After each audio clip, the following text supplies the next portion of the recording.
Voice Pakistan में सबसे पहले हेडलाइन। सिंध हाई कोर्ट ने दुआए ज़हरा को आर्जी तौर पर वालिदैन के हवाले करने का हुक्म दे दिया। कम उम्र बच्ची के मुबैना अगवा से मुतल्लिक केस में वालिदैन की जानिब से हवालगी के केस की समाअत सिंध हाई कोर्ट में हुई। दौरान समाअत दुआए ज़हरा के शोहर ज़हीर अहमद के वकील ने अदालत से कहा कि यह दरख्वास्त नाकाबिल समाअत है। जुडिशल मजिस्ट्रेट ने दुआए ज़हरा की हवालगी से मुतल्लिक दरख्वास्त मुस्तरद कर दी थी। बच्ची की हवालगी से मुतल्लिक दरख्वास्त ट्रायल कोर्ट में भी ज़ेर इल्तवा है। दरख्वास्त गुजार के पास अब भी मुतल्लिका फॉर्म मौजूद है।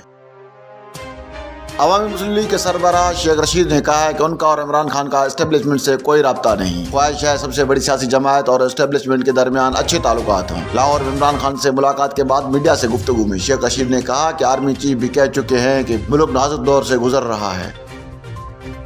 घरेलू सार्फिन के चूल्हे ठंडे पड़ गए। सिलेंडर बेचने वालों की चांदी, माचिस की तीलियां जला जलाकर कौम आजिज आ गई। कराची में गैस नापेद हो गई और घरेलू सार्फिन के चूल्हे ठंडे पड़ गए। ऐसे में सिलेंडर बेचने वालों की चांदी हो गई।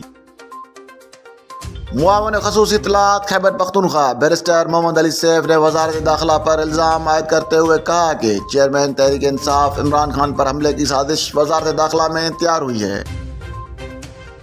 इनके तनाज़े पर मुसल्लह अफराद ने घर पर धावा बोल दिया। बच्ची जाँ बाग हो गई। पुलिस के मुताबिक 2 मुसल्लह अफराद ने जमीन के तनाज़े के बायस घर पर हमला कर दिया।